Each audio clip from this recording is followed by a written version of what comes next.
Bien, nous allons commencer, mes chers amis.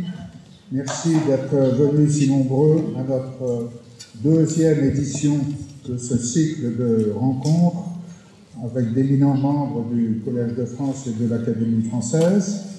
Je vous rappelle que ces rencontres ont lieu en partenariat avec le Palazzo Grassi, que si nous nous trouvons dans cette belle salle au bout d'un jeu de piste que vous avez parcouru pour les non-initiés, c'est parce que le Teatrino n'était pas libre ce soir, et cela ne vous a pas empêché de traverser Venise, si je puis dire, ça dépend de l'endroit où vous êtes, pour venir nous rejoindre dans cette très belle salle qui n'est pas de la même architecture et de la même époque que le Teatrino du Palazzo Grassi. Nous accueillons aujourd'hui Jean-Marie Rouart, dont la venue sera suivie de Maurizio Serra le 13 octobre. Maurizio Serra, je vous le rappelle, est le premier Italien membre de l'Académie française. Frédéric Vitou le suivra le 15 décembre. Frédéric Vitou s'est d'ailleurs exprimé sur les Rouards.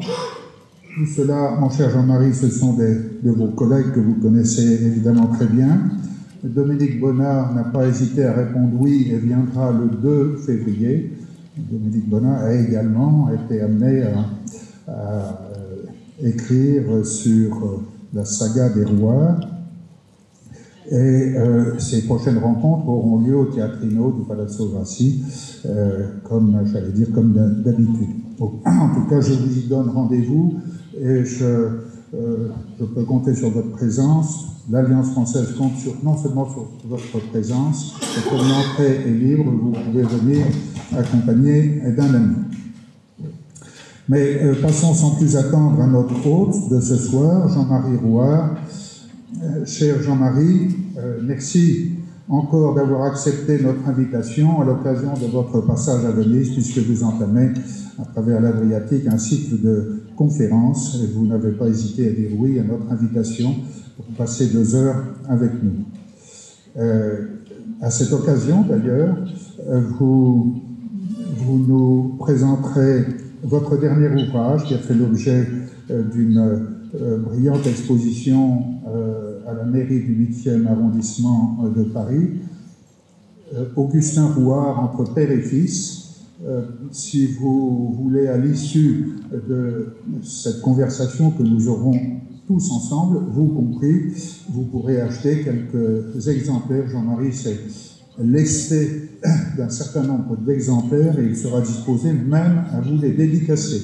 Vous aurez aussi le plaisir de découvrir Jean-Marie Bébé, n'est-ce pas par des photos, mais par des dessins avec beaucoup de talent et de charme de son père Augustin, qui, dans la famille Rouart, a été doté d'un grand talent, mais aussi d'une grande discrétion.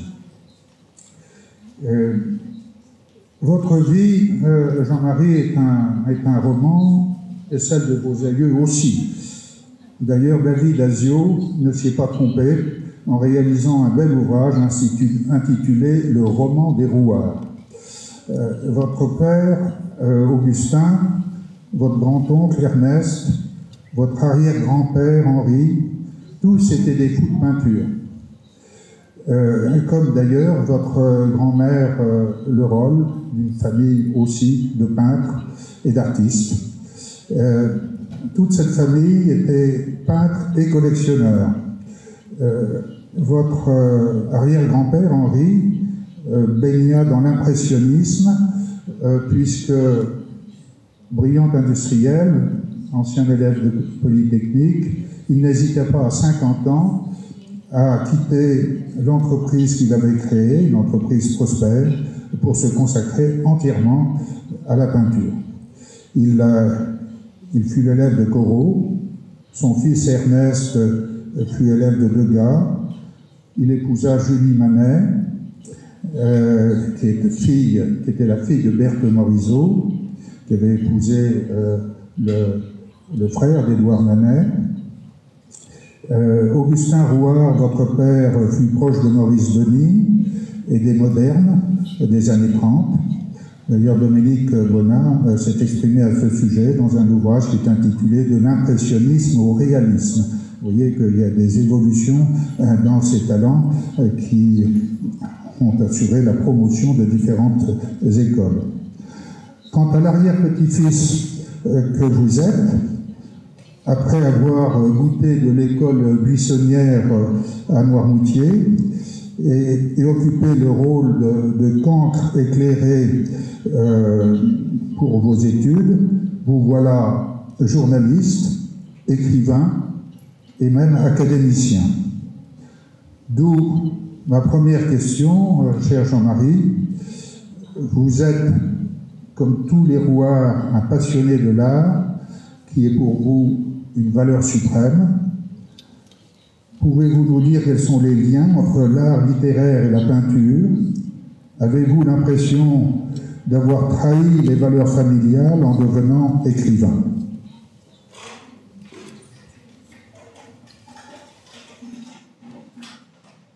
Merci.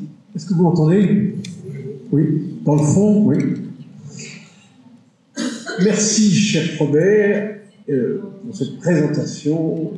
Vous évoquez toute ma famille, qui est un peu compliquée. On se perd un peu de cet arbre généalogique. C'est vrai que moi, j'ai en effet publié un arbre généalogique, mais moi-même, je m'y perds un petit peu, parce que le seul lien entre tous les membres de la famille, c'est la passion de l'art. Mais tout d'abord, cher Robert, je voudrais vous faire à vous et à vos amis qui sont ici, que je salue, je vais faire une confidence. J'ai une réputation d'arriviste. Pour les gens les plus favorables, j'ai une réputation ambitieuse. Mais ce que les gens veulent, c'est que si j'ai tout pris de rentrer à l'Académie française, c'était pour être invité ici à l'Alliance française de Venise. Et je me disais, c'est le seul moyen, parce que c'est quand même le sommet d'une carrière, être à Venise, à l'Alliance française, avec Robert Conrad, auquel tant de liens historiques nous lient, je pense que nous parlerons. Et hélas, à mon détriment, parce que si le Vasseur et mon arrière-grand-père s'étaient liés, eh bien, vraiment, ma vie aurait pris tout à fait une autre voie. Donc, je suis enchanté d'être ici, et je vais vous dire, il me semble que pour un écrivain français, à la fois être en Italie et être à Venise, c'est être un peu chez lui. Parce qu'il y a tellement de liens entre la France et l'Italie, et on pourrait dire qu'on a tissé l'histoire de l'art, c'est tisser de liens entre la France et l'Italie, parce que le critère, pendant de nombreuses époques, ça a été l'Italie. Et le voyage en Italie était indispensable pour tous les peintres, pas seulement à cause de la Villa Médicis, les prix de Rome, mais parce que tous les peintres voyageaient. Ça a été le cas de Manet, ça a été le cas de Berthe Morisot. Je me souviens d'ailleurs que dans l'hôtel particulier qu'avait fait construire Berthe Morisot, elle s'était inspirée pour son salon d'une église italienne, et elle avait fait exactement, elle l'avait reproduite exactement. Donc, la présence de l'Italie dans une famille d'artistes, c'est vraiment, on a l'impression, quand on voyage en Italie, de toute la permanence des influences. En plus, en ce qui me concerne, qui, et je vais répondre à votre question, mais qui est pris une voie un peu différente, même si un jour, une dame est venue me voir en me disant « Vous croyez avoir fui votre famille de peintres, mais en réalité, dans vos livres, il y a surtout des visages et des paysages. » Eh bien, je pense que, en ce qui me concerne, j'ai voulu écrire un livre sur Venise, j'ai fait de longs séjours à Venise, à la Locanda Cipriani, en attendant l'inspiration dans la chambre d'Hemingway, une inspiration qui ne venait pas. Et j'ai vraiment essayé, à travers le personnage du cardinal de Bernis, que j'ai évoqué dans un livre, j'ai vraiment vécu dans l'intimité de la vie bénitienne et de tous les écrivains qui sont venus à Venise, parce que c'est extraordinaire de voir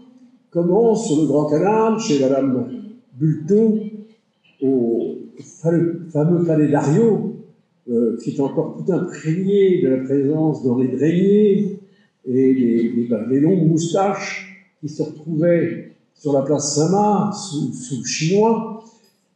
Donc il y avait une présence, il y a toujours eu une présence formidable des écrivains on va dire, de Jean-Jacques Rousseau. Et alors Jean-Jacques Rousseau, c'est un peu spécial, parce que vous connaissez la mésaventure de Jean-Jacques Rousseau, puisque les enfants sont couchés, on peut peut-être la raconter. Vous savez, Jean-Jacques Rousseau était le secrétaire d'un ambassadeur, et à Venise, il y avait à ce moment-là énormément de courtisanes. C'est plus le cas maintenant, mais à l'époque, je crois qu'il y avait 20 000 courtisanes à Venise. Et il y avait une fameuse courtisane qui s'appelait Zulietta. Zulietta, et bien entendu, c'était très chic d'avoir eu une liaison avec Zulietta. Donc il prend rendez-vous avec Zulietta, il va la voir, et pour se faire accréditer, parce que c'était pas comme maintenant, les choses rapides, vous voyez, il fallait vraiment y mettre des formes. Et elle décide donc de lui accorder ses faveurs pour le lendemain. Et le lendemain, tout émoustillé, Jean-Jacques Rousseau revient sur la courtisane et il commence à faire ce qu'on fait dans ce genre, je ne sais pas, moi je n'ai pas beaucoup pratiqué les courtisanes, mais il commence à les habiller et il enlève son corsage et qu'est-ce qu'il voit? Je cite Jean-Jacques Rousseau, il voit un téton borgne. Qu'est-ce que c'est qu'un téton borgne? Je demande, sans doute vous avez peut-être une idée plus précise que moi, en tout cas il y avait un téton borgne, et subitement, devant ce téton borgne, il est pris d'une espèce d'angoisse, et subitement, il perd tous ses moyens. Alors, il essaie de dissimuler son trouble, mais enfin, pour une courtisane, c'était rapidement visible, et elle est furieuse. Elle est furieuse, et elle se promène dans la pièce en tapant avec son éventail sur sa cuisse, et elle s'écrie « Zanetto », parce qu'elle l'appelait Zanetto, « Lascia la donna e studia la matematica ». Voilà. Donc vous voyez, moi, ce que j'aime dans l'histoire, ce sont les choses, les chemins de traverse, les choses un petit peu futiles, volages. Voilà. Mais c'est pour ça que j'aime beaucoup la littérature, parce qu'en fait, dans la littérature, il y a beaucoup de choses de ce genre. Donc, j'en arrive à votre question, parce que c'est comme en classe, où j'étais si mauvais, j'étais toujours hors du sujet, et je prenais toujours des chemins de traverse. Eh bien, je dois dire, c'est le fait d'avoir vécu dans une famille de peintres, et il faut voir l'ambiance de cette famille, parce qu'on ne pouvait pas trouver ni une pomme, ni une poire, ni une banane, qui étaient réquisitionnées pour les natures mortes. Vous voyez, et quand nous allions à la campagne, au château de Berthe-Morisot, au Ménil, tous les peintres de la famille se précipitaient sur nous pour faire notre portrait.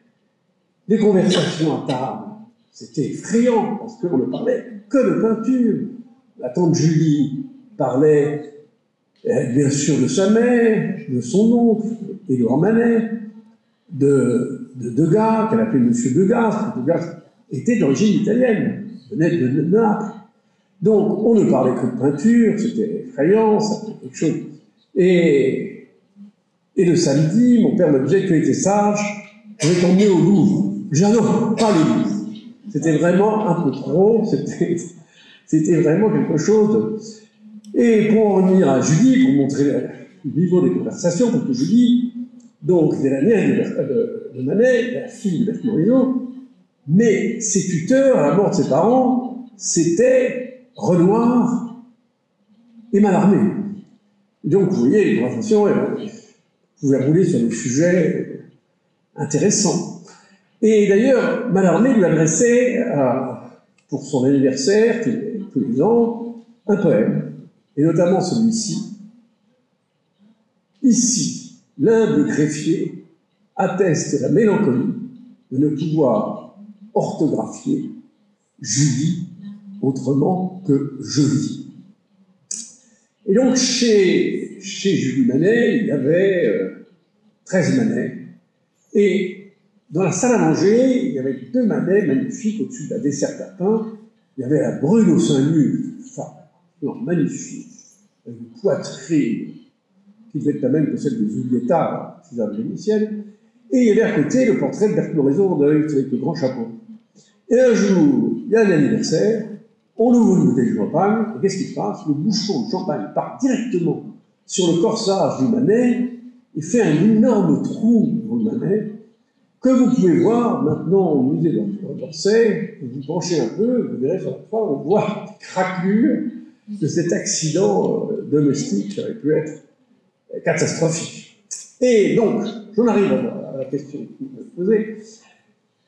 Je crois que le miracle et le grand privilège, c'est d'être né dans une famille d'artistes. C'est vrai, ça, je pense que c'est formidable de n'avoir autour de soi que des références artistiques, que de la beauté.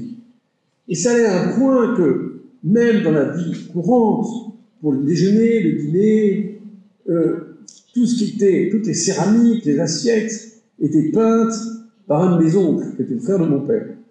Donc, les conversations, les murs, partout sur les murs, chez tous mes parents, mes cousins, même chez mon père, tout ça, c'était des œuvres d'art, c'était des héritages qui restaient, selon les aléas de la vie, des collections familiales. Et certainement, cette ambiance artistique m'a marqué. Et en même temps, par rapport à mon père, puisque c'est avec lui, c'est sur lui que j'ai écrit ce livre, évidemment, c'était très différent, parce que mon père avait des défauts que je n'ai pas, et il avait surtout beaucoup de qualités que j'aurais aimé avoir. C'est-à-dire, c'était un homme qui était d'une discrétion, d'une modestie, qui était à l'écart, qui ne jouait pas le jeu social, enfin, tout ce contre quoi j'ai réagi avec peut-être un peu d'excès. Parce que vraiment, si l'idée d'entrer à l'Académie française était vraiment quelque chose qui ne m'a jamais traversé, puisqu'il était profondément modeste. Et étrangement, cette influence m'a marqué parce que moi j'ai voulu faire le contraire. Et j'ai voulu d'une certaine façon lui prouver qu'on pouvait être un artiste et en même temps s'insérer dans la société et essayer en effet, de jouer un jeu sans pour autant être complètement compromis. Donc vous voyez, ça a été certainement une influence paradoxale, mais réelle. J'ai voulu essayer de montrer que le succès, un certain succès, n'était pas incompatible avec l'art. Mais c'est vrai qu'il m'aurait été très difficile, et c'est là où il y a vraiment un miracle, de faire autre chose que quelque chose d'artistique, et surtout de quelque chose de littéraire. Et c'est là où vraiment je suis, et j'en ai conscience. D'ailleurs, je devrais aller à Lourdes pour remercier Bernadette Soubirous. J'ai eu, heureusement, cette passion littéraire, puisque ayant raté de nombreuses fois mon bac, j'ai raté mon bac 5 fois, et oui, c'est vrai. Et tout le monde croit que j'ai fait normal supérieur, je suis normal, mais pas du tout. J'ai raté mon bac. Et d'ailleurs, je l'ai eu à la 5e reprise grâce à la gymnastique. Parce qu'il y avait à ce moment-là une épreuve de gymnastique qui permettait de rattraper les points. Et comme je courais très vite, j'ai pu passer dans le rattrapage, enfin être reçu au bac. Parce qu'il y a des gens qui disent que je n'ai pas eu mon bac, ce qui est faux. Mais vous savez, aussi, je dois dire, il faut préciser que c'était le bac d'autrefois. Le bac d'aujourd'hui, j'aurais eu une mention très bien, parce qu'il y a une chute vraiment extraordinaire du bac. Et d'ailleurs, je vais peut-être vous surprendre, mais un jour, je reçois un coup de téléphone, Et un monsieur me dit, voulez-vous présider notre assemblée des surdoués qui va se tenir à Strasbourg? J'ai cru que c'était une blague, le genre d'Ormesson, de mes amis, de Gonzague Saint-Brice. Et là, si je dis non, du coup, j'étais complètement nul. Ils disent tout ça, tous les surdoués disent qu'ils étaient nuls, mais pas du tout, vous êtes vraiment un surdoué. J'ai finalement accepté, je suis allé à Strasbourg et je me suis trouvé entouré de génies extraordinaires qui m'ont accueilli comme un élève. Voilà. J'ai apprécié ça. C'est dommage que ce soit arrivé très tardivement, il y a quelques années, parce que mes parents étaient vraiment très contents de savoir que bon, j'étais pas si nul, que j'étais peut-être un surdoué. Voilà. Donc, cette voie de la littérature m'a sauvé la vie, puisque j'ai réussi à, ne sachant rien faire d'autre, maîtrisant à peine le calcul mental, j'arrive à peine à faire une division. Voilà. Donc, je crois que je n'avais aucune autre solution, ne sachant rien faire, que de devenir journaliste. C'est formidable pour un journaliste. Non seulement vous jugez les autres, mais vous-même, franchement, vous n'avez aucune personne pour vous juger. Donc c'est formidable. Et quand on est écrivain, ça c'est quand même merveilleux de pouvoir vivre uniquement en se faisant plaisir, en écrivant des livres et en se retrouvant devant vous. Merci Jean-Marie pour cette belle réponse à une question ouverte qui en enclenche une autre, justement concernant l'art, puisque qu'il s'agisse de la peinture ou qu'il s'agisse de la littérature, est-ce qu'on ne peut pas considérer que l'art a une dimension thérapeutique et qu'il peut transformer les souffrances en vertu? Est-ce qu'il, peut-être par le fait qu'il permet de faire découvrir aux autres le monde merveilleux qu'il y a en chacun d'entre nous?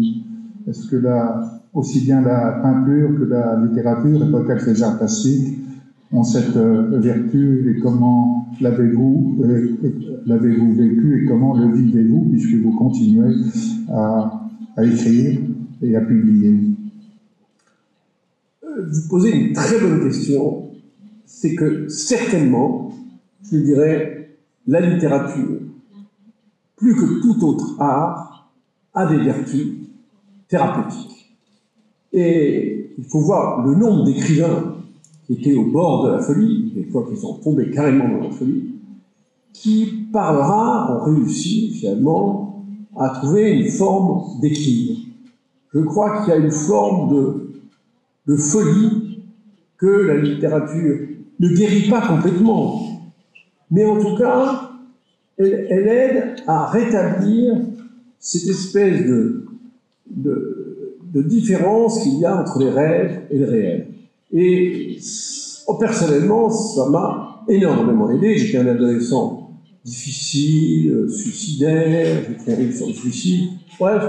Et il y a une guérison par la littérature, parce que subitement, vous pouvez mettre en scène dans une sorte de psychanalyse, mais une psychanalyse qui n'a pas du tout, qui est une psychanalyse non pas avec quelqu'un qui vous interroge, mais c'est vous-même qui vous interrogez et qui cherchez au cœur de vous-même les clés de vos contradictions. Et l'écrivain, notamment le romancier, moi je suis surtout un romancier, est quelqu'un qui peut exprimer et mettre au jour toutes ces contradictions. Vous pouvez remarquer, pour prendre l'exemple de Tolstoï, dans Guerre et Paix, eh bien, vous avez des personnages qui sont tous un peu Tolstoï.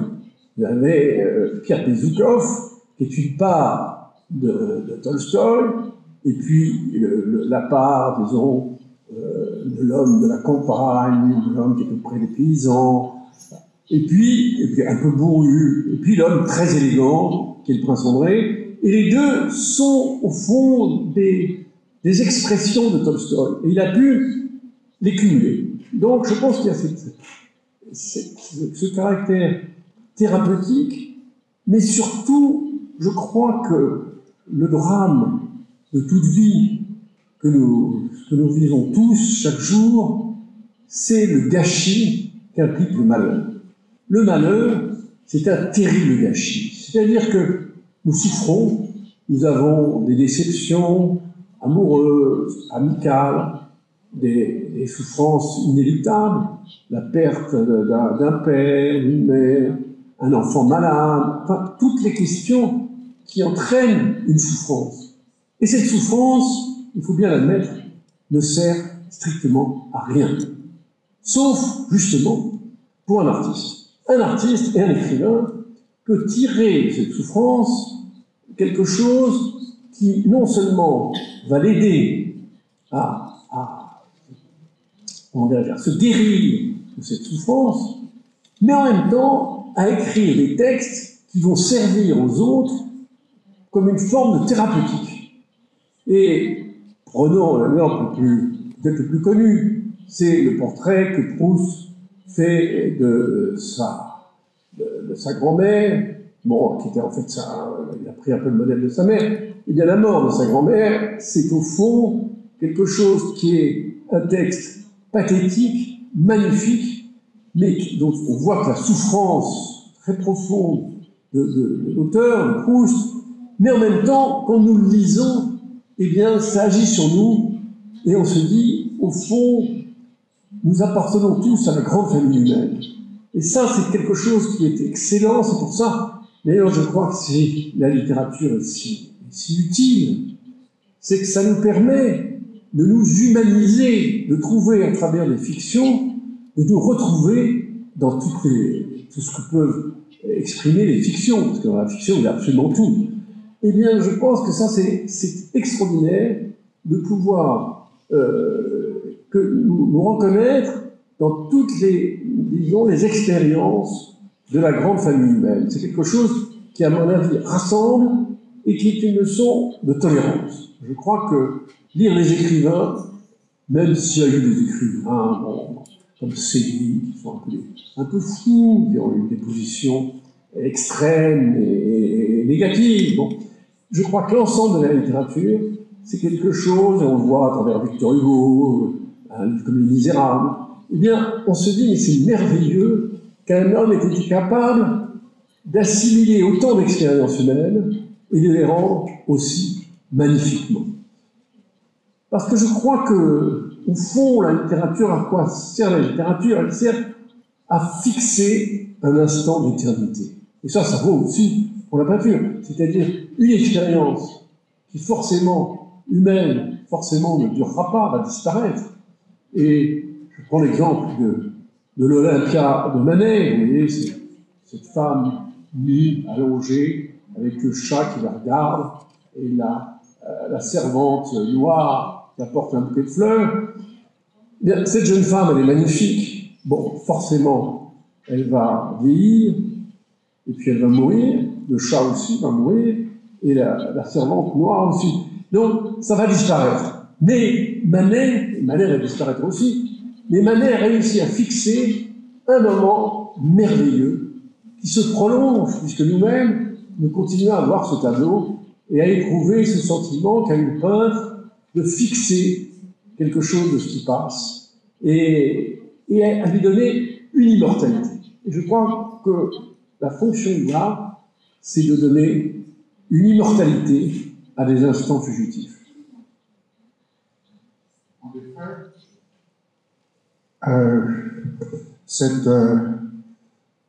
L'art qui fixe la beauté, c'est un instant d'éternité qui se traduit soit par la plume, soit par le pinceau, soit par d'autres modes d'expression artistique.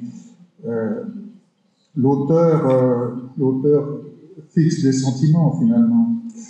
Et est-ce que vous pensez qu'aujourd'hui, avec l'art contemporain, ou avec les romans d'aujourd'hui, on est toujours dans cette recherche de fixer des sentiments ou un instant de beauté? Est-ce qu'il n'y a pas une évolution qui se fait à ce sujet, voire même une incompréhension? Alors, je vous remercie de me poser cette question, parce que j'ai eu un grand débat il n'y a pas longtemps, il y a une semaine, pour le Figaro. D'ailleurs, vous pouvez le retrouver, le Figaro, dans une émission de télévision. C'était un entretien mené par Eugénie Bastier avec Benjamin Oliven, qui a écrit un livre qui s'appelle « L'autre art contemporain », qui est plutôt une critique assez sévère de l'art contemporain. Et nous avons eu un débat sur cette question. Et vraiment, moi, je ne porte pas de jugements généraux sur l'art de mon époque. Je trouve ce qui est intéressant, c'est que c'est chaque individu individuellement. Mais ce qui me paraît, les lignes de force que je trouve intéressantes, c'est de voir un changement fondamental qui apparaît à partir de la guerre de 14. À partir de la guerre de 14 et du bouleversement mondial, il y a eu une sorte de... La civilisation a été extraordinairement secouée. Et d'ailleurs, il y a une analyse de Solzhenitsyn, qui avait fait une conférence au Canada, il a très bien analysé, et il a dit une société devenue malade a donné naissance à un art malade. Bon, inutile de dire, ça fait un scandale épouvantable, on l'a traité de réactionnaire. Bon, mais c'était intéressant. Ce qui est intéressant de voir, c'est que subitement, il y a eu une rupture avec pas seulement l'art occidental, mais avec l'ensemble de tous les arts. C'est-à-dire une rupture avec la nature. Parce que, vous regardez, que ce soit chez les Aztèques, chez les Bororos, les Renols, vous voyez toutes les formes d'art, à Byzance, en Chine, à Tahiti, toutes les formes d'art qui commencent toujours de la même façon par être à célébrer la divinité, mais à la célébrer à travers, disons, des représentations humaines et des représentations de la nature, des animaux, des paysages, des arbres. Et ça, c'est ce qui a constitué vraiment l'art mondial. Ça a commencé avec les Égyptiens, et ça a continué magnifiquement par les Italiens. Voilà. Et donc, ça a été le fond de l'art. Et puis subitement, à deux exceptions près, vous l'avez oublié, c'est l'art juif et l'art musulman, qui, les deux, n'ont pas voulu représenter la divinité. C'était même un grave péché pour les musulmans de représenter la divinité. Donc, eux sont restés étrangement dans le non-figuratif. Mais tout le reste, ça a été dans la figuration. Et avec la guerre de 14, enfin après la guerre de 14, avec le mouvement surréaliste, il y a eu une modification avec l'art abstrait, c'est une modification totale de conception. C'est vrai que c'est une totale de conception. Alors, moi, parce que ce qui est intéressant en matière artistique, c'est de dire, d'être sincère. Moi, je suis resté, je ne suis pas du tout un grand amateur d'art, en tout cas de peinture. Moi, je connais, ce qui m'intéresse surtout, c'est la littérature, c'est ce domaine de ma légère compétence. Mais, si vous voulez, c'est vrai que je suis plus sensible à cette représentation humaine. Voilà, cette représentation humaine, et particulièrement en Occident, où le christianisme a toujours été dans l'humanisation des choses. Après une période d'iconoclaste, il a été toujours dans la représentation, que ce soit sur le plan, on va dire, religieux, philosophique, de philosophie religieuse, puisque Dieu s'est incarné, et qu'ensuite, ce sont ses disciples, ce sont des hommes qui ont diffusé sa parole. Donc, et ensuite, l'intelligence du catholicisme a été de reprendre l'idée grecque, de transmettre la vérité par la beauté. Et vraiment, ils ont suivi le modèle grec, pas seulement philosophiquement en adoptant Aristote, mais aussi tous les modèles. D'ailleurs, ils sont installés dans leurs églises, leurs cathédrales, là où il y avait des temples. Donc, très intelligemment, le christianisme n'a pas été destructeur de ce qui avait précédé, il a repris, dans ce qui avait précédé, il a repris cette idée de la beauté. Voilà, donc c'est vrai qu'il y a une rupture, alors une rupture même sur l'idée du beau, parce qu'avant, les gens s'entendaient, en tout cas en Occident, sur une idée de critères de la beauté, et il y avait un certain nombre de critères d'harmonie et de lien, toujours de lien avec la nature. Et ce a disparu, et maintenant, nous arrivons à une complète intellectualisation de l'art. Et vous savez, il y a ce fameux, comment ça s'appelle, l'urinoir de Duchamp, vous voyez, l'urinoir de Duchamp, alors, qui est déclaré œuvre d'art par Duchamp. Donc maintenant, on peut très très bien considérer que tout est œuvre d'art, et une œuvre d'art, maintenant, a besoin d'un commentaire. C'est peut-être la différence avec les œuvres d'art d'autrefois, où, quand je regarde ce plafond, bon, je serais ravi qu'il y ait un guide qui m'explique qui l'a dessiné, qui l'a sculpté, la fresque, mais à la limite, sur le jugement lui-même artistique, je crois que c'est la sensibilité qui doit agir. Mais qu'il y ait forcément besoin d'une explication philosophique pour une œuvre, je crois, personnellement, je préfère avoir accès aux œuvres par la sensibilité. Voilà. Mais je vous dis, ça c'est tout à fait différent, et c'est d'autres conceptions, donc vraiment, et je les respecte, et après tout, je ne porte pas de jugement sur cette nouvelle forme. Voilà. Alors, je peux vous raconter une anecdote. Donc surtout des anecdotes, mais je ne suis pas un Alain Minck ou un Bernard-Henri Lévy, hein, je ne parle pas de... Alors, les anecdotes sont toujours... Et c'est vrai que... il y a quelques années, j'avais été invité par François Pinault pour l'inauguration du Palais Grassi. Bien entendu, en plus il y avait un grand dîner. Très important. L'œuvre d'art ne doit jamais se séparer d'éléments culinaires. D'ailleurs, c'est ce que disait le grand Vénitien Ruskin. Vous savez, Ruskin, qui habitait l'endroit où je suis à la Calcina. Eh bien, Ruskin disait que c'était le spécialiste des cathédrales. Et Ruskin disait, dans son magnifique livre sur les cathédrales, quand on va visiter une cathédrale, qu'il faut d'abord noter, c'est l'adresse d'un bon restaurant. C'est indispensable, parce que sinon, vraiment, c'est un peu aride de visiter une cathédrale. C'est fatigant, sans un bon restaurant. Donc, je vais à l'inauguration du Pinault, en me disant, non seulement ça va être une belle exposition, mais en même temps, après, il y a un dîner à la Corderie, qui d'ailleurs n'a pas été décevant du tout. Et donc, je vais à l'exposition, et je dois dire que je suis un peu surpris. Je suis un peu surpris parce que je m'attendais à beaucoup de choses, mais là, vraiment, c'est là où je me suis dit, je suis bon, un gars, j'ai vu ma date de naissance, c'est fini, c'est terminé. Vraiment, je suis largué complètement, c'est plus du tout, voilà. C'est peut-être très intéressant, mais on va beaucoup m'expliquer, me donner des telles explications. J'étais vraiment embêté, parce que je pensais au dîner du soir, je me disais, mais qu'est-ce que je vais dire au dîner? Alors, le mondain l'emporte toujours, finalement.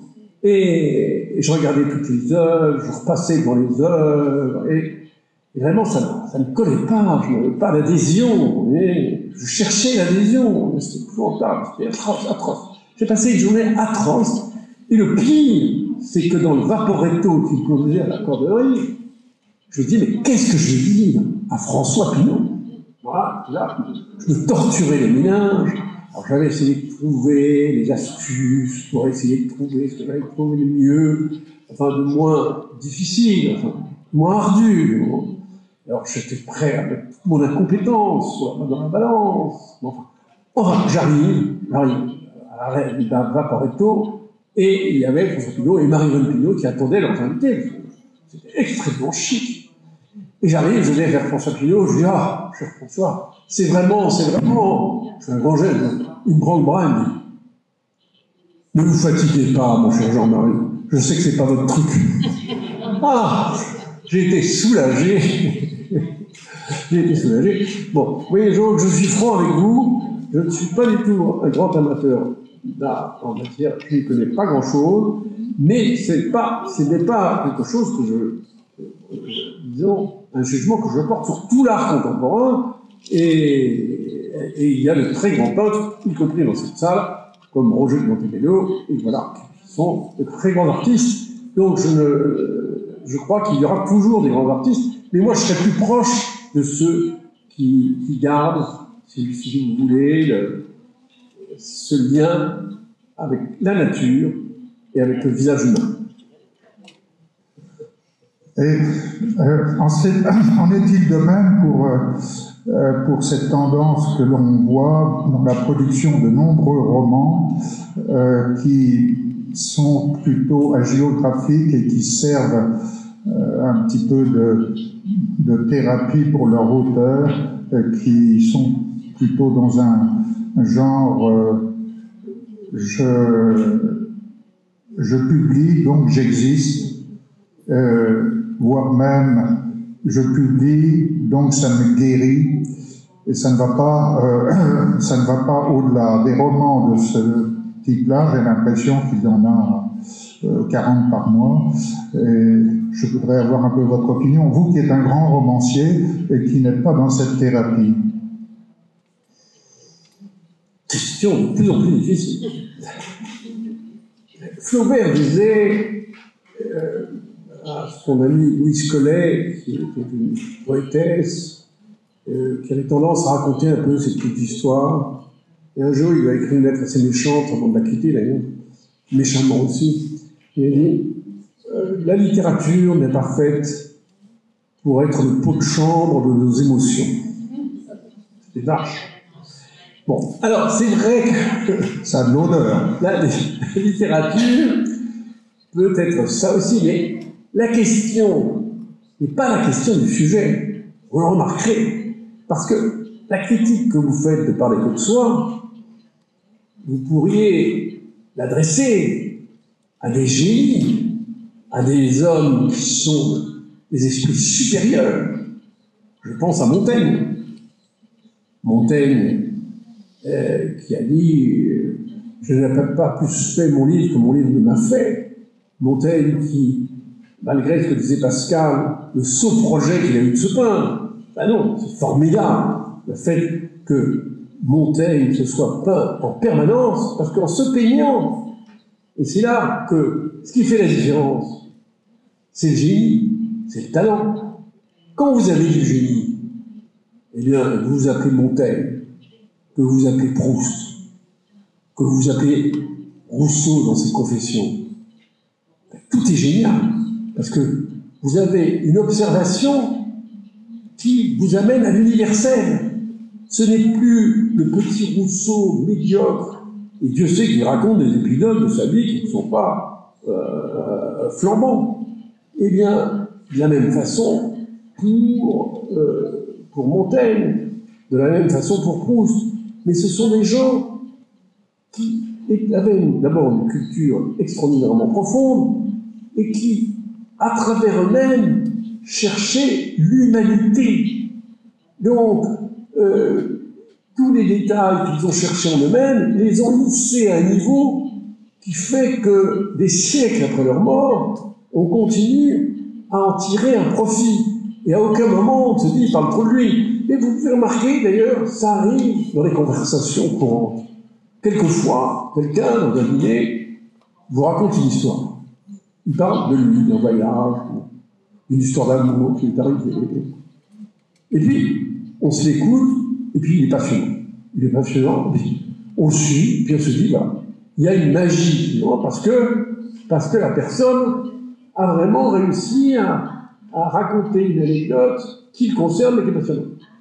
Un autre parlera 20 secondes de lui-même et immédiatement a envie de quitter la pièce. Donc c'est mystérieux. Mais en matière littéraire, on ne peut pas tirer une conclusion générale.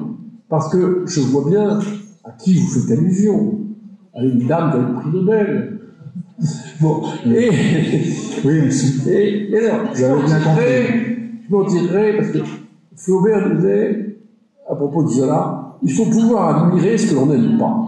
Moi, j'ai tendance à vraiment, en matière artistique, à être du côté des intentions et à aimer tous les gens qui tentent de faire quelque chose en matière artistique. Je ne suis pas dans le jugement, parce que, quelquefois, je fais une émission avec Bec Bédé, et dans lequel il me disait, mais il y a quand même des écrivains nuls. Je dis non, je crois qu'il y a des écrivains qui ne sont pas aboutis.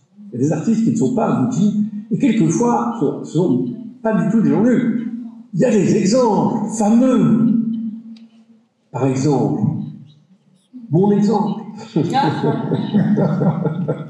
Quand j'avais 20 ans, j'ai écrit, après une histoire d'amour qui avait mal tourné, j'ai écrit un roman que ma mère a tapé à la machine. Et je lui dis, alors qu'est-ce que tu en penses? C'est le plus beau roman que j'ai lu de ma vie. C'était ma mère, c'est absolument exceptionnel. Un goût littéraire inouï. Eh bien, ce roman a été refusé par 13 éditeurs. Et pire que ça, c'était un livre, c'était pas les éditeurs qui avaient tort, c'est que le livre était complètement nul. Donc, je vous prends cet exemple, parce que c'est l'exemple que vous pouvez prendre avec Proust. Quand Proust écrit Jean Santeuil, ou Les plaisirs et les jours, franchement, c'est pas fameux. Mais parce qu'il n'avait pas mûri suffisamment, c'est-à-dire, il n'était pas accompli. Il y a une question de maturité intérieure, de mûrissement, qui fait qu'il y a un moment où vous avez la plénitude de vos moyens, où vous êtes vous-même. Vous arrivez à atteindre ce but d'avoir la maîtrise de vous-même. Vous pourriez dire de Maupassant. Maupassant, les premiers essais de Maupassant, vous savez qu'il les avait montrés à Turguenieff, et Turguenieff l'avait pris par le col, il avait dit, mon ami, vraiment, faites tout ce que vous voudrez, mais n'écrivez jamais, vous êtes complètement nuls. Donc, c'est arrivé à des gens très bien. Et c'est vrai que les premiers essais de Maupassant étaient complètement ratés, mais il n'avait pas atteint cette maturité nécessaire. Donc, c'est pour ça que je trouve qu'il faut être très prudent, et puis même, vous savez, il y a tellement de gens qui écrivent, qui ne sont jamais publiés, qui souffrent. Parce que un jeune auteur, même plus vieux, parce que ça arrive à des gens plus âgés, il y a telle souffrance, il y a une telle espoir quand on écrit, qu'on veut publier un livre, et qu'on n'y arrive pas, parce que la majorité des gens qui écrivent ne sont pas publiés, il y en a 100 000 chaque année. Donc, moi je suis toujours un peu de leur côté, parce que j'ai eu du mal à publier, et puis je trouve que c'est quand même très beau, cette intention de vouloir mettre sa vie en mots, ou de vouloir peindre, enfin de vouloir avoir un projet artistique qui vous dépasse. Alors, si ça marche, tant mieux. Si ça ne marche pas, je trouve qu'il reste une intention forte que personnellement je respecte, et jamais je n'ai d'ailleurs de ma vie, quand j'ai dirigé beaucoup de journaux littéraires, notamment de Figaro littéraire, critiquer au fond les auteurs. Jamais je n'ai fait un article méchant pour dire tel livre est nul, parce que je me sentais de toute façon plus proche du livre le plus nul que de quelqu'un qui finalement, dont la vie consiste à gagner de l'argent, et voilà, qui n'a aucun intérêt artistique. Oui, en effet, c'est très clair. En vous écoutant, je pensais à Françoise Sagan avec son manuscrit Bonjour Tristesse, qu'elle avait jeté, je dirais, sur la table de l'hôtesse d'accueil, je ne sais pas si c'était Gallimard ou un autre éditeur, et qui était parti pratiquement sans laisser d'adresse. Elle avait 18 ou 20 ans. Et c'était un succès que vous connaissez, c'est rare, parce que la maturité, elle ne l'avait pas. Vous savez, alors la question de la maturité, c'est encore un autre sujet, puisque vous avez des gens comme Rimbaud qui ont une formidable maturité à 15 ans. Bon, vous avez des gens comme Ramiguet, formidable maturité à 18 ans.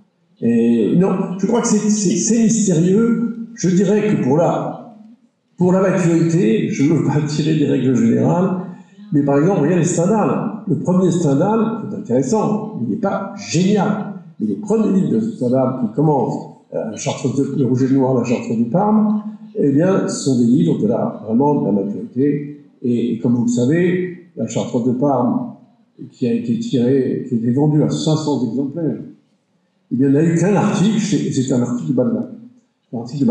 Mais c'est le seul à avoir découvert le génie de Stendhal, de son vivant.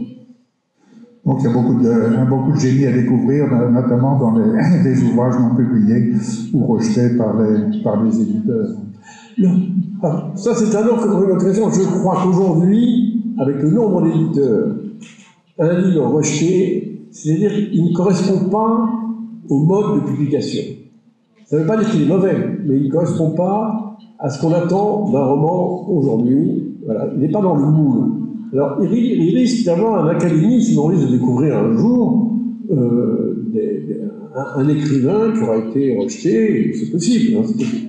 Mais surtout, le risque qu'on court aujourd'hui, c'est plutôt dans la masse de l'ensemble des livres et du système, qui est un système d'exclusion des best-sellers. C'est-à-dire le système des best-sellers consiste à faire lire les livres qui se vendent et de se désintéresser des livres qui ne se vendent pas. Or, en matière littéraire, si vous avez la curiosité de savoir à combien d'exemplaires s'est vendu, je l'ai dit, la Chartreuse de Parme, c'était 500 exemplaires, mais les Nourritures terrestres de Gide, ça devait être 600 exemplaires. C'est-à-dire, littérature et marché n'ont absolument rien à voir. Vous avez des livres qui ont une formidable réputation, et puis qui ne se vendent pas, mais qui touchent un certain nombre de lecteurs. Mallarmé, d'ailleurs, se plaignait, il disait, auprès de Pierre-Louis, il disait, je ne vends des livres qu'à 500, à 500 exemplaires. Et Pierre-Louis se dit, oui, mais ce sont 500 lecteurs qui se feraient tuer pour vous. Et oui, d'ailleurs, ce milieu littéraire, votre famille l'a aussi fréquenté, puisque vous allez pouvoir nous dire un mot de Paul Valéry, justement de Mallarmé, qui ont fait partie de la famille presque, je pense notamment à Paul Valéry. Les Rouards, c'est pas uniquement la peinture, c'est aussi la littérature. Alors vous en êtes évidemment le meilleur exemple. Enfin, le premier Rouard qui fait partie de l'Académie française. Ah, Paul Valéry, je sais. Ah non, mais Paul Valéry, bien entendu. Oui, Paul Valéry, c'est un allié, n'est-ce pas? Il a épousé une de vos grands-tantes. Alors, c'est très compliqué. C'est compliqué. Dans l'arbre généalogique. Enfin, il a fréquenté la rue qui est aujourd'hui la rue Paul Valéry, bien sûr, dans l'hôtel des Rouards. C'est compliqué parce que il se trouve que tout ça, c'est l'entourage de Mallarmé, de Degas, et il a fréquenté la jeune Julie Manet, et voilà, au moment où elle a rencontré Ernest Roy. Et à ce moment-là, ils se sont rencontrés, et sa cousine Germaine, qui s'appelait Janie Gobillard, donc il l'a rencontré, et ils se sont mariés le même jour. Julie et Ernest et Janie et Paul Valéry se sont mariés le même jour à Saint-Honoré-les-Eaux. Ils ont fait leur voyage de noces ensemble, et ils ont habité toute leur vie Julie habitait au 4e et Paul Valéry au 3e étage. Et ils gardaient leurs enfants, c'est-à-dire que quand ils sortaient, ils confiaient leurs enfants. Mais ensuite, pour que ce soit encore un peu plus compliqué, la fille de Paul Valéry a épousé un roi. Donc les petits-enfants de Paul Valéry, maintenant, un certain nombre s'appellent rois. Ah oui, il y a un gars qui a épousé Paul Roy. Voilà. Donc les liens ont été très grands. Mais alors seulement, il y a une opposition terrible entre Paul Valéry et moi. Pardon. Non seulement d'âge, mais surtout de conception littéraire. Parce que, hélas, moi, comme je l'ai dit, je suis surtout un romancier, je suis un passionné du roman, et Paul Valéry détestait le roman. Il trouvait que c'était un genre nul, aucun intérêt. Même Proust, ce qui me rassure quand même, bon, même s'il n'a jamais lu les livres, et pour cause. Et donc, il considérait que le roman était un genre secondaire, inutile. Et d'ailleurs, il s'est fait ramasser, si je puis dire, par Julien Gracq. Parce que Julien Gracq n'a pas tellement aimé ce qu'a écrit Paul Valéry sur le roman, et il a dit Paul Valéry juge le roman comme un gymnasiarque qui étudierait les mouvements du coït et se plaindrait de la déperdition d'énergie. C'est vrai que l'amour, ça pourrait être beaucoup plus simple, quelquefois, surtout avec le Kama Sutra, des trucs très compliqués, et on pourrait le ramener à des choses très très simples. Mais le roman, c'est la même chose. On pourrait ramener une histoire d'amour à 4 pages, plutôt que d'en faire 500 pages comme dans la chanson de Parme. Ouais. Donc, Paul Valéry, étrangement, est un homme qui, avec tellement d'intelligence, de qualité, et un poète tellement merveilleux, qui écrivait à sa maîtresse. Il avait une maîtresse qui avait, je crois, 50 ans de moins que lui, Jean Vollier. Et il lui écrivait « Tu étais entre la mort et moi, mais hélas, il paraît que j'étais entre la vie et toi. » Et il a écrit des choses tellement magnifiques. Ne hâte pas cet acte tendre, douceur d'être et de n'être pas, car j'ai vécu de vous attendre, et mon cœur n'était que vos pas. Alors, vous voyez, c'est vraiment pas quand on a écrit ça.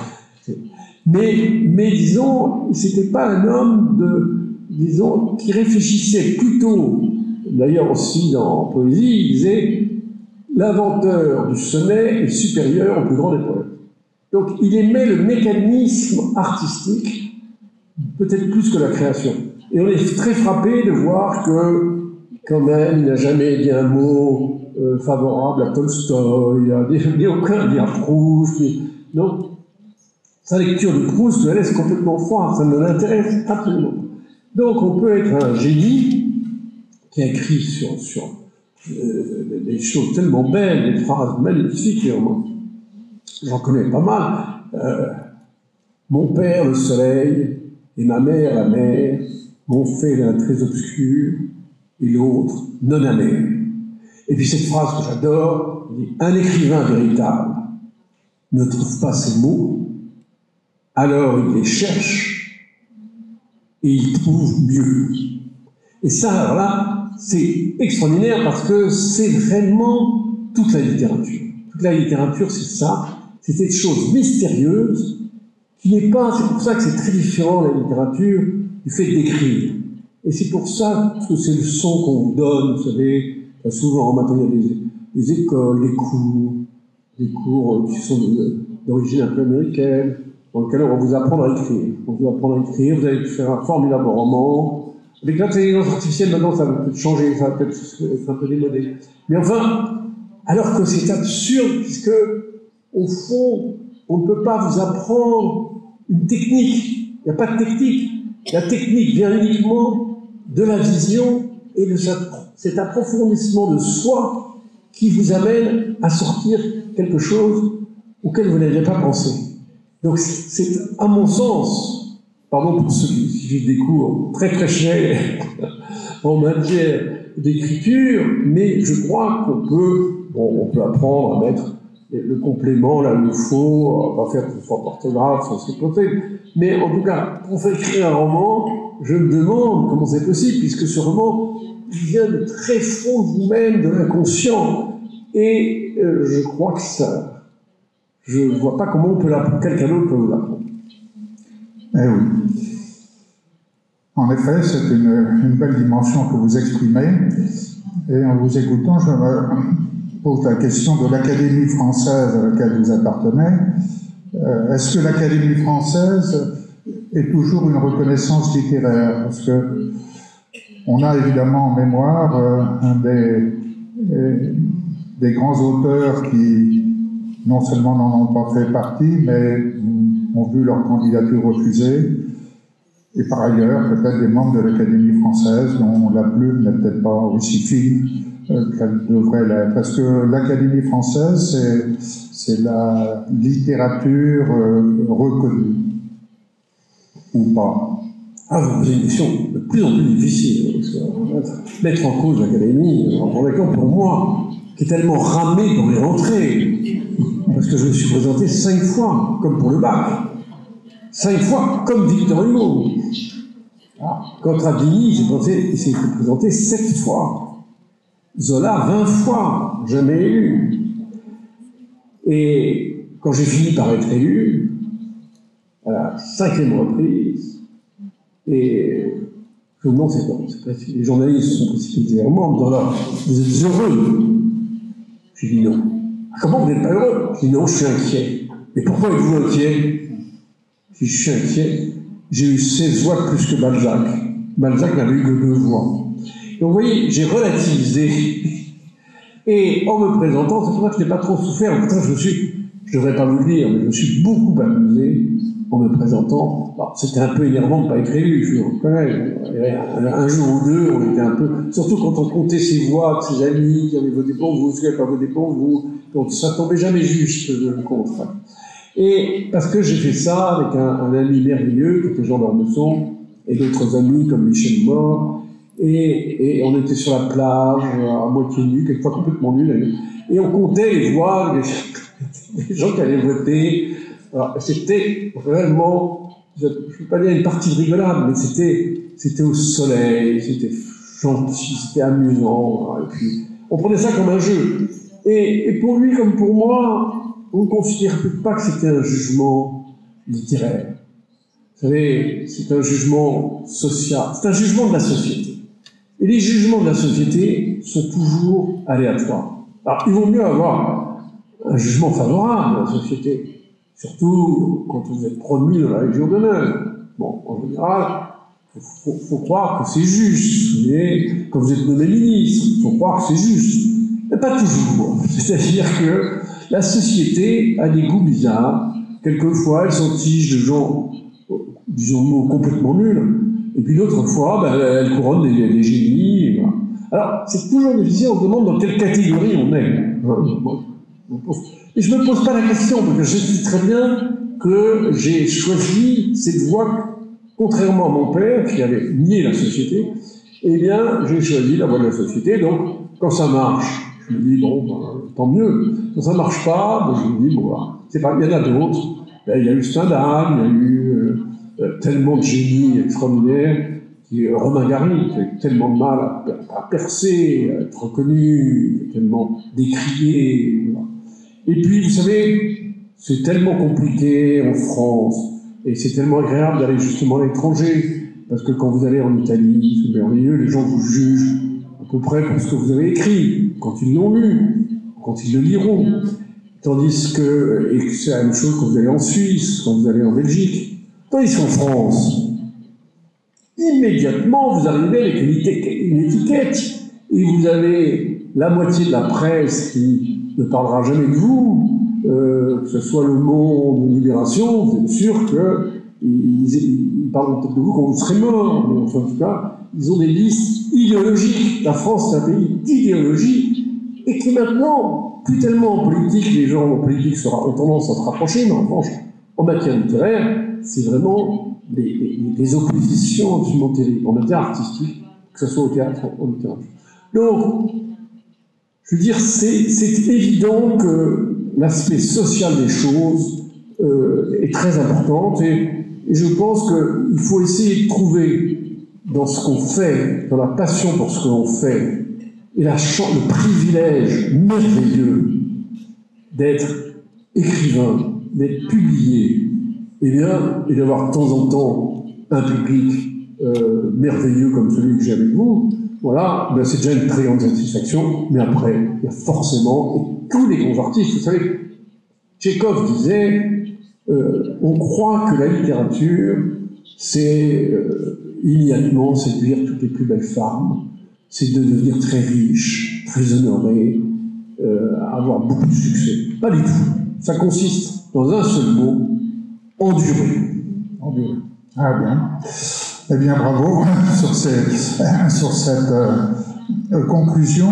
C'est pas tout à fait terminé, si je puis dire, puisque notre conversation, qui est en fait une occasion à partir des questions, des petites questions, je me suis permis de vous poser, de communiquer avec un public, le public de l'Alliance française. Eh bien, c'est un échange que nous devons avoir, tous les trois, vous, moi-même posant la question, mais aussi le public qui est venu. Une centaine de personnes sont ici présentes et je voudrais leur laisser la parole. Vous avez de nombreuses questions sans doute. C'est la deuxième partie de notre conférence et c'est à vous de jouer en posant des questions maintenant à notre ami Jean-Marie Roy. Qu'est-ce qu'un téton-borgne? Un téton-borgne, qu'est-ce que c'est? Eh bien, madame, je vous le demande, parce que c'est plus à vous de me répondre qu'à moi. À moi, je ne suis pas encore transgenre.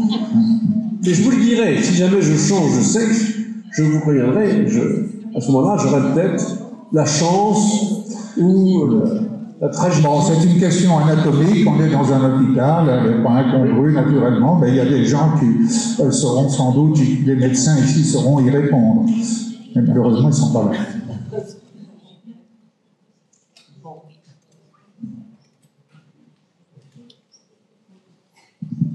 Vous avez écrit un très beau livre qui s'appelle Napoléon ou la destinée. Où s'arrête l'écrivain et où commence l'historien?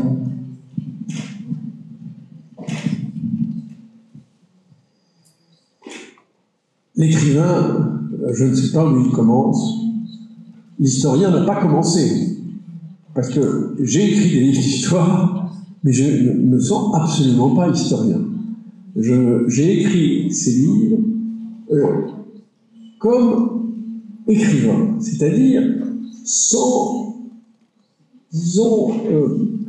avoir un œil sur les autres historiens, sans chercher sans cesse des références que personne ne connaissait.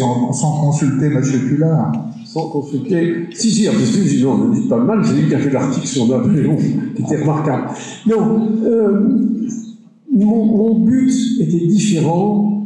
D'ailleurs, sur ce livre sur Napoléon, était très différent des livres qui m'avaient précédé. Parce que vous savez qu'il y a eu autant de livres sur Napoléon qu'il y a 2 jours depuis sa disparition. Donc, ça fait quand même. Et il y avait un grand risque, c'était de passer complètement inaperçu. Or, ce livre, et comme ce n'était pas coutumier de ma part, a eu un grand succès. Il a eu un grand succès, pourquoi? Parce que j'ai eu une vision d'écrivain sur Napoléon.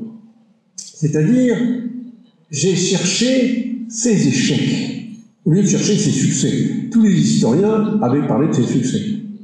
Donc, ses succès, Marengo, Austerlitz, bon, les gens avaient commencé à connaître.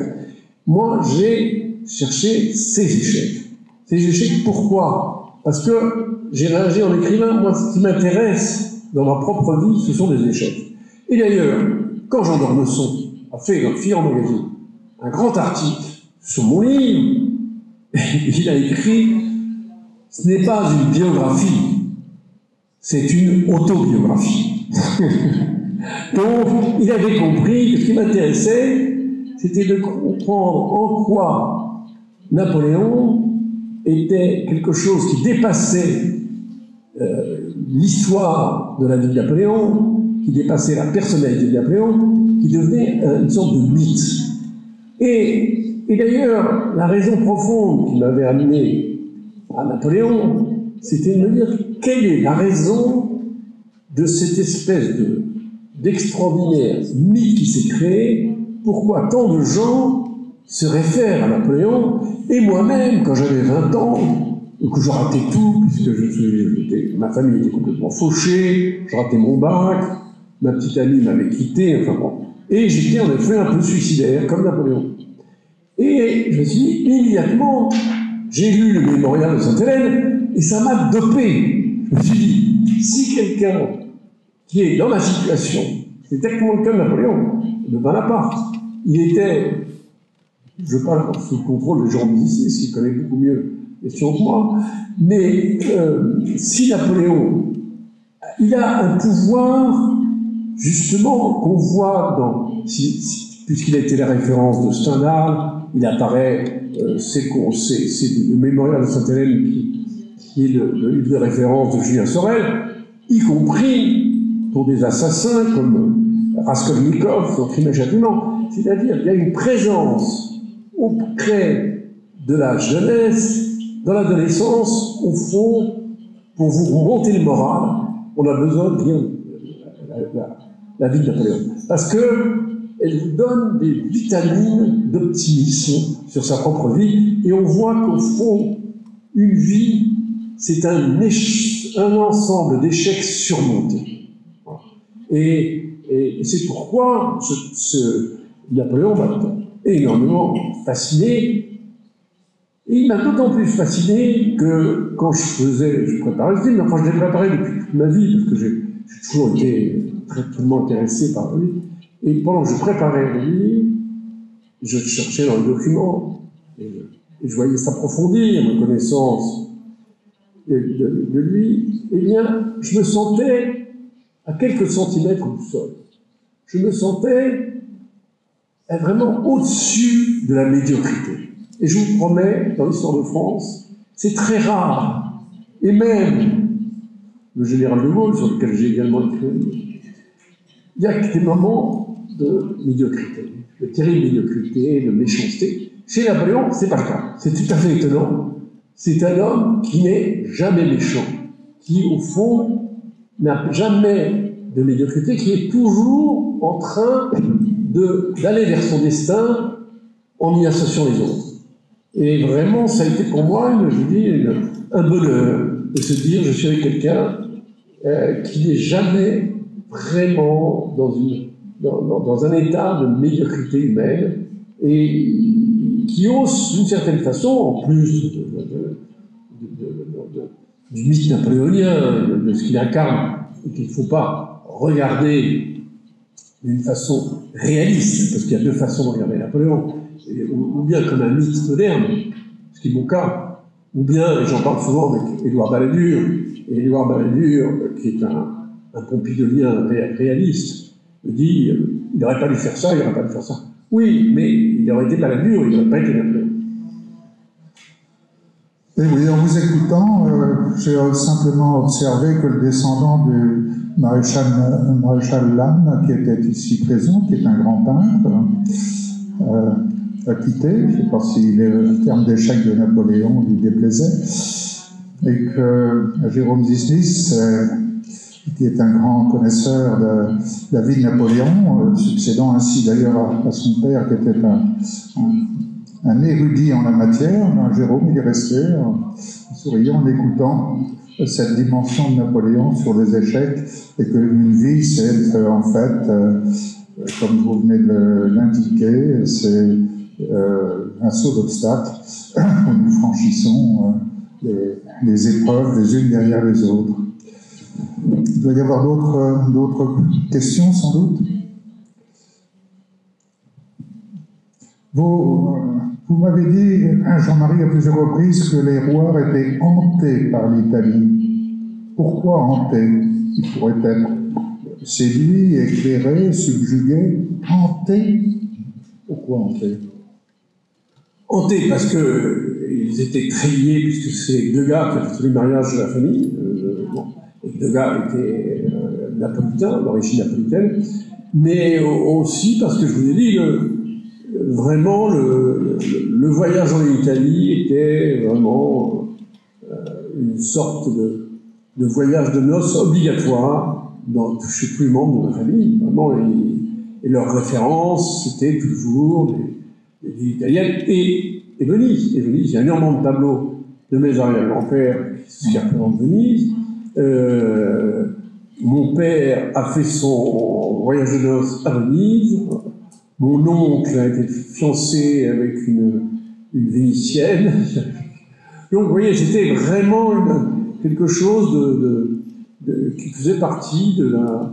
Mais ce qui est normal, je crois que c'est vraiment une patrie artistique française. C'est-à-dire, on ne peut pas échapper à l'Italie si on est français. C'est vraiment un lien... très ancien, et le fait que Boncio Serra soit rentré à l'Académie française, on a tardé à faire rentrer un Italien, mais vraiment les liens, et ça existe aussi chez d'autres écrivains italiens, chez Malaparte, qui était allié avec la France. Donc, je pense que c'est il y a une fraternité entre l'Italie et la France, et que les artistes français se sentent vraiment c'est leur autre patrie, vous savez. Et il pourrait dire, il y a un mot très beau de Félicien Marceau quand il est obligé de quitter la Belgique dans des circonstances difficiles. Il arrive en France, il dit « J'étais en exil dans ma patrie véritable ». Eh bien, beaucoup je crois, d'artistes français pour dire, avec l'Italie, je suis en exil dans ma patrie véritable. Eh oui, c'est une belle conclusion. On peut que vous remercier, Jean-Marie, avant que vous puissiez exercer votre poignée à dédicacer les ouvrages que vous avez apportés de France hier, et que vous pouvez acquérir moyennant une modeste somme de 26 €, je crois, et j'espère qu'il y en aura assez, c'est peut-être pas sûr, mais sinon vous pourrez toujours les commander. Merci Jean-Marie. Ah, il y a encore une question, pardon. Est-ce que Venise a joué un rôle dans ta vie? Est-ce que Venise a joué un rôle dans votre vie? Alors, Venise a joué un très grand rôle dans ma vie, puisque quand je n'arrivais pas à écrire, c'était entre ce premier roman que ma mère trouvait d'un chef-d'œuvre et qui a été refusé, et le premier livre qui a été accepté par l'éditeur, s'est déroulé 10 années. Et pendant ces 10 années, j'ai erré à travers l'Europe, et particulièrement en Italie, et particulièrement à Venise, pour trouver l'inspiration. Le miracle, j'attendais le miracle. Et à un moment, j'ai décidé d'aller à Venise, et notamment à Torcello, où j'habitais, à la Locanda Cipriani, à la chambre de Hemingway. Je me mettais à table de Hemingway, avec mon stylo, j'attendais l'inspiration, et rien ne venait. Et le soir, je me souviens, je me retrouvais seul, il n'y avait plus personne dans l'île de Torcello. C'était terrible, voilà, il y avait des canards qui se promenaient.